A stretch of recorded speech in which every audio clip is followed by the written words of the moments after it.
Bonjour tout le monde et bienvenue dans cette nouvelle vidéo qui va parler des blessures actuellement à la WWE des superstars. Vous savez qu'aujourd'hui il y a quand même un nombre assez conséquent de superstars blessés à la WWE. Du coup je vais essayer de résumer un peu tout ça parce que même moi j'étais un peu perdu depuis ces derniers temps. Du coup je me suis dit, si je suis perdu, je pense qu'il y a aussi d'autres personnes qui sont perdues. Enfin j'espère ne pas être le seul à être perdu dans les histoires de blessures.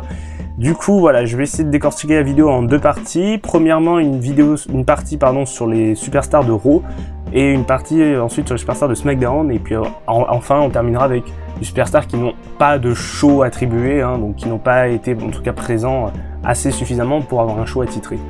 Voilà, donc je perds pas plus de temps et je commence tout de suite avec Ruby Riott. Ruby Riott qui est blessé depuis quelques mois, qui est donc blessé à l'épaule, qui était blessé à une épaule et qui en fait au final s'est blessé aux deux épaules.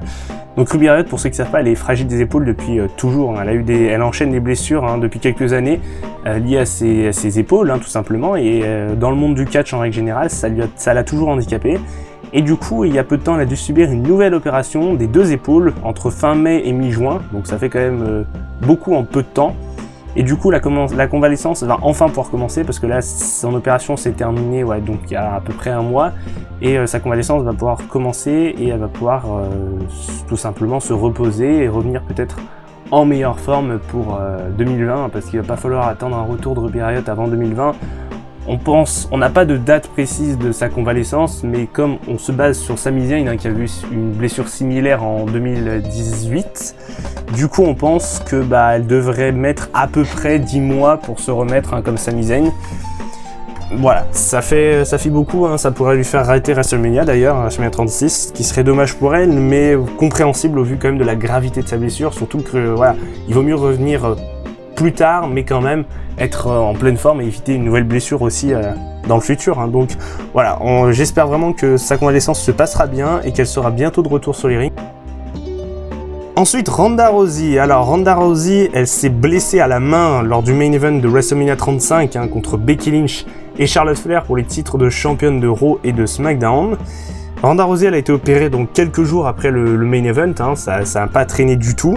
Et donc depuis, alors elle est remise, on va dire, elle est quasiment remise, elle est en période de réentraînement, de rééducation, pardon, fin de rééducation, et donc maintenant elle se repose tout simplement chez elle, dans son ranch, avec son époux, son mari, et ses animaux surtout. Elle s'occupe beaucoup de sa ferme, de ses canards, de tous ces animaux de la ferme qu'elle adore. Du coup c'est vrai qu'elle essaye de faire un peu une pause avec le monde du catch. Elle devrait prochainement revenir sur les rings, elle n'a pas caché son intention aux journalistes. Voilà, on ne sait pas quand, on ne sait pas où, même si on pense que ce sera sûrement du côté de SmackDown Live, parce que déjà du côté de Raw, elle commence à avoir fait assez le tour, je trouve, des superstars, et SmackDown Live, comme SmackDown passe sur la Fox au mois d'octobre, on peut s'attendre à ce que Ronda, qui est quand même une top star, on va pas se le cacher, une top star de la WWE, aille du côté de SmackDown pour justement faire aussi monter les audiences de SmackDown. Voilà, donc Ronda Rousey, aucune date de retour. Certains disent après SummerSlam, d'autres quelques temps après.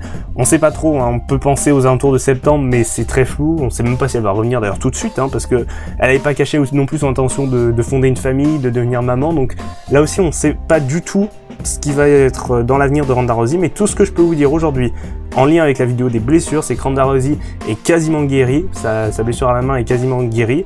Maintenant, est-ce qu'elle va revenir sur les rings prochainement ou dans quelques mois? Nia Jax, alors Nia Jax, vous savez qu'elle s'est blessée durant le match qu'elle a vu avec Tamina durant WrestleMania 35, où elles avaient tenté de gagner les titres par équipe féminin.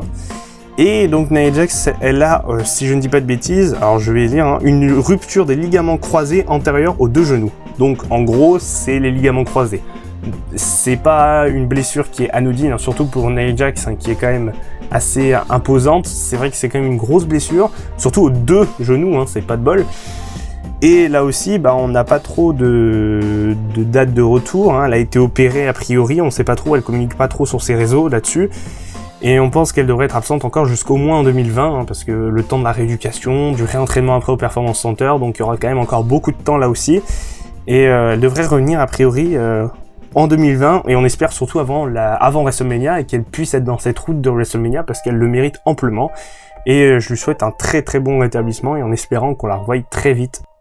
Allez, maintenant on passe pour les superstars du côté de SmackDown, après les superstars de Raw, donc maintenant les superstars de SmackDown. Il y a aussi du monde blessé du côté de SmackDown, plus qu'à Raw d'ailleurs. Et on commence tout juste avec Jeff Hardy. Jeff Hardy, donc, il s'est blessé au genou dans un live event. Alors après, comme vous le savez dans la storyline, on a dit que Lars Sullivan l'avait blessé, mais il s'est blessé en live event au genou et il s'est fait opérer donc dans la foulée début mai.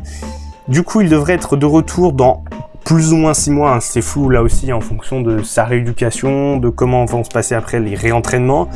Et il se porte très mieux, comme vous avez pu le voir il y a quelques temps, il a été arrêté en état d'alcoolisme sur la voie publique.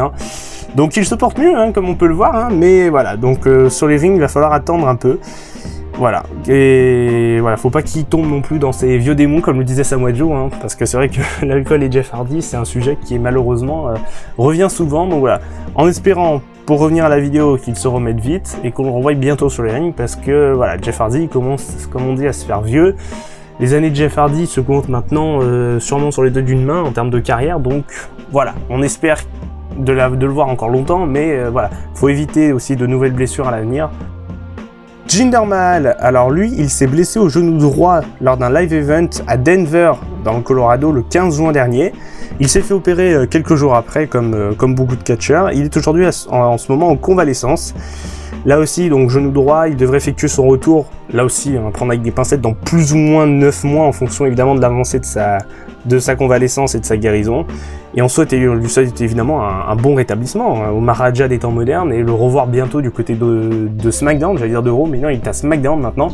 Et tout simplement qu'il se porte mieux et qu'il retourne bientôt sur les rings. Lars Sullivan, alors Lars Sullivan, il a pas eu de bol, parce qu'il faisait ses débuts à la WWE en détruisant un peu tout le monde, les Hardy Boys, Kurt Angle, la Lucha House Party, et pas de bol, il s'est blessé au genou lors du Super Showdown en Arabie Saoudite. Donc c'est une blessure qui était à la base anodine, mais qui s'est aggravée puisque le lendemain, rappelez-vous, il a réaffronté la Lucha House Party, et là sa blessure s'est tout simplement aggravée. Et du coup, cette blessure devrait l'éloigner des rings entre 6 et 9 mois. Donc là aussi, c'est quand même une grosse blessure. C'est con, parce que voilà, c'était à part d'une petite blessure, mais avec de la négligence, comme souvent malheureusement. La négligence amène à des blessures plus graves et plus importantes. Du coup, il devrait peut-être être là avant WrestleMania, mais il y a de grandes chances pour qu'il loupe WrestleMania, parce que 9 mois, ça semble assez compliqué pour lui, parce que la route de la WrestleMania commençait quelques semaines avant, c'est compliqué. Je pense qu'ils vont plutôt le faire revenir comme des superstars qui ont à peu près des blessures similaires, comme Jinder Mahal, probablement dans les Raw et SmackDown suivant WrestleMania, ce qui serait assez logique. Et du coup, on espère qu'il reviendra vite, Lars Sullivan, parce que c'est bête, il était quand même sur une belle lancée. Allez, maintenant on parle du cas de Sheamus. Alors Sheamus, c'est un cas qui est très complexe au niveau de la blessure. Alors Sheamus, il a une sténospinale. Alors c'est une blessure qui le poursuit déjà depuis plusieurs années, et qui pourrait un jour malheureusement le contraindre à prendre sa retraite, une retraite anticipée, donc ce qui serait très dommage pour lui parce que Sheamus est un très grand catcheur, il se bat tous les jours et cette blessure malheureusement, vous le savez par le passé, elle a envoyé notamment la légende Edge à la retraite et elle pourrait malheureusement faire pareil avec le guerrier Celt. Donc à ce jour, Sheamus, il se veut quand même rassurant sur sa blessure, il nous dit depuis quelques temps que ça va mieux, il est rentré chez lui en Irlande, il se repose, il commence un peu à se réentraîner tout doucement à la salle de musculation, il a posté des photos sur les réseaux sociaux, enfin, Sheamus va mieux, mais malheureusement, c'est une blessure qui est irréversible, donc ce serait trop compliqué d'expliquer ce que c'est comme blessure, mais bon, c'est une blessure qui est très grave et qu'on peut pas continuer de catcher avec une blessure pareille, au risque de mettre tout simplement sa vie en péril. Du coup, voilà, Sheamus, il se repose, et on ne sait pas du tout quand est-ce qu'il reviendra. Mieux vaut qu'il prenne son temps, qu'il se repose bien, qu'il revienne vraiment à 100%, pour pas qu'il y ait justement de soucis après à l'avenir encore avec cette blessure. Pour finir avec les superstars de SmackDown, on va parler de Mickie James. Alors Mickie James, elle s'est blessée début juin à la suite d'un match contre Carmella en live event, donc la sextuple championne féminine ne se veut pas très rassurante sur sa blessure. Elle ne sait pas du tout combien de temps ça va prendre, donc sa convalescence, mais elle a été opérée il y a très peu de temps, donc il y a à peine 5-6 jours, donc c'est vraiment tout frais. Et du coup on ne sait pas du tout quand est-ce qu'elle reviendra, elle a juste dit qu'elle s'est fait opérer, maintenant après il va y avoir la convalescence, la rééducation, donc un peu comme tout le monde. Ça va prendre du temps et on espère la revoir bientôt sur les rings, parce que voilà, c'est quand même une très grande championne.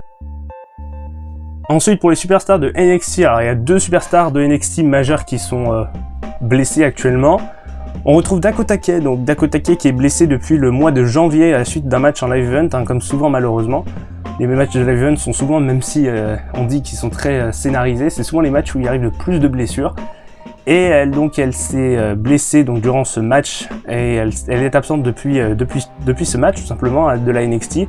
Alors on sait pas du tout, on n'a aucune information sur sa blessure, hein, on sait juste qu'elle a une déchirure des ligaments croisés antérieurs, donc une blessure similaire à Nia Jax, sauf qu'elle c'est qu'à un genou a priori, enfin à un genou mais l'autre c'est pas bien non plus, donc elle prend elle aussi son temps, donc elle devrait revenir prochainement, hein, puisque je pense qu'elle devrait revenir courant septembre, donc pour les enregistrements de NXT, donc a priori elle devrait être là pour peut-être octobre, novembre sur les écrans quoi.